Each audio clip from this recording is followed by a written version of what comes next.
Информационная служба «Осетия ТВ» – главные темы выпуска. Проблемы теплоснабжения сегодня обсудили на уровне республиканского правительства. Отопительный сезон начался, но остались нерешенные проблемы.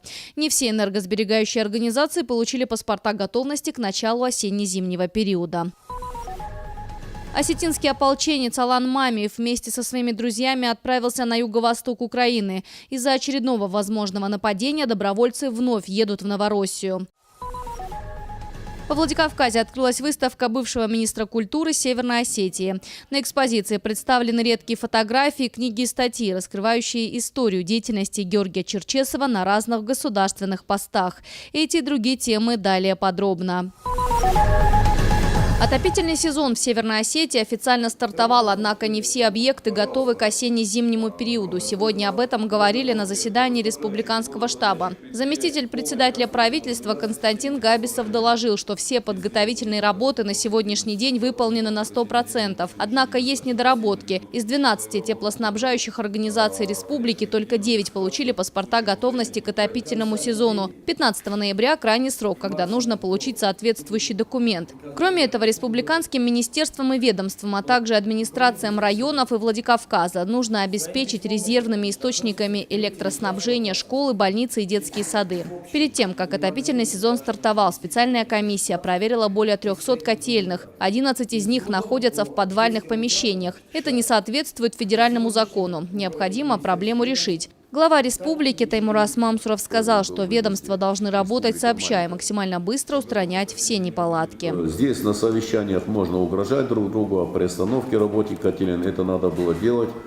до того, как все закрутилось. Сейчас никаких приостановок, только в рабочем режиме. Можете ругать друг друга, можете даже колотить друг друга руками и ногами, но все котельные должны работать без остановки. Новая готова, подключайте ее и тогда отключайте старую. Иначе мы будем очень жестко на это реагировать. После небольшого отпуска осетинские добровольцы, воевавшие на стороне ополчения Новороссии, запаслись теплой одеждой и отправились в зону боевых действий. Мужчины находились на территории юго-восточной части Украины практически с самого начала конфликта. Местные жители неоднократно выражали благодарность осетинским бойцам за участие в противостоянии с Нацгвардией. Напомним, вооруженное столкновение на территории Донецкой и Луганской областей началось в апреле этого года. 5 сентября представители Украины, ЛНР и ДНР подписали протокол о прекращении огня на востоке страны. Однако стороны постоянно сообщают о нарушении договоренностей. Именно из-за опасения возможного повторения нападения осетинские добровольцы вновь отправились в Новороссию. Все зависит будет от того, какие будут планы у украинской стороны. Да, мы же помогаем воевать нашим товарищам в Новороссии. Они войны не хотят, они защищают свою землю. А то, какие будут агрессивные планы со стороны Украины, это сейчас будет видно в ближайшее время. У них прошли парламентские выборы. Ну и судя по тому, по явке, какая низкая была избирателей, и судя по тому, как мало набрали радикальные эти партии все сейчас в Раде, нам это говорит о том, что нет поддержки в больших массах населения этой войны, да, которая идет. Соответственно, что там будет дальше, посмотрим. Но если будет продолжаться война, будем воевать.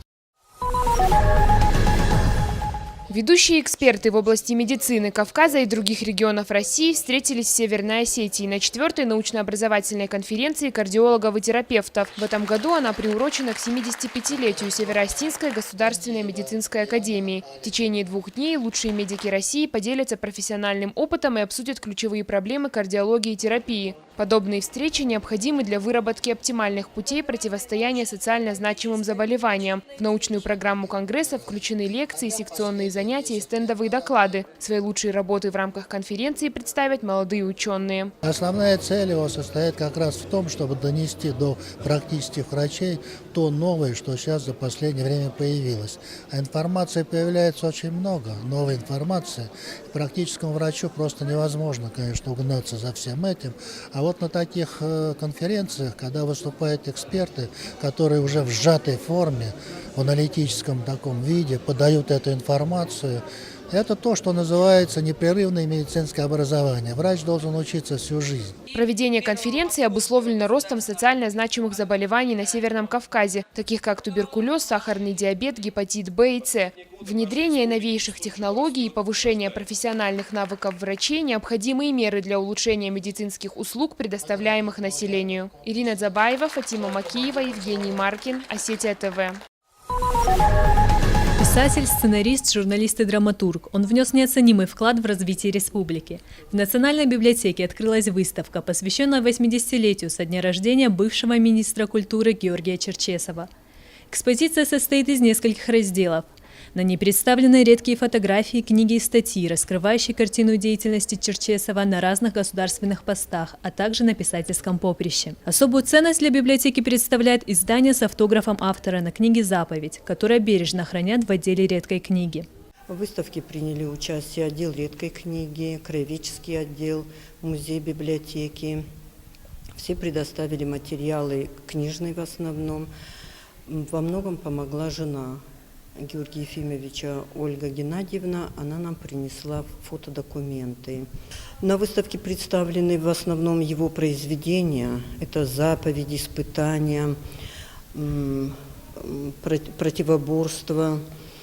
Также представлены здесь произведения сына его, Алана Георгиевича, который продолжил семейные традиции. Центр реабилитации инвалидов посетил известный киноактер, режиссер и каскадер Константин Бутаев. Людям с ограниченными возможностями он рассказал много интересного о своей профессии. Вопросы сыпались один за другим. Спрашивали о творческой карьере и личной жизни. Актер познакомил присутствующих со своей новой картиной «Эхо ветра». В короткометражном фильме рассказана история осетин. В нем нашло отражение духовное богатство народа. Режиссер поднимает вопросы нравственности. В картине царит любовь и гармония. Посмотреть премьеру киноленты все желающие смогут уже завтра. Константин Бутаев надеется, что именно люди с ограниченными возможностями смогут по достоинству оценить его работу. Речь идет о морально-нравственных каких-то и духовных сокращениях вообще в личности. И вот это вот кино, которое мы сняли, оно каким-то образом говорит об этом, говорит о том, что есть истории, есть корни, которые нас заставляют быть все-таки чище, красивее, нравственнее, духовнее. И это есть, наверное, в каждом человеке, генетически во всяком случае.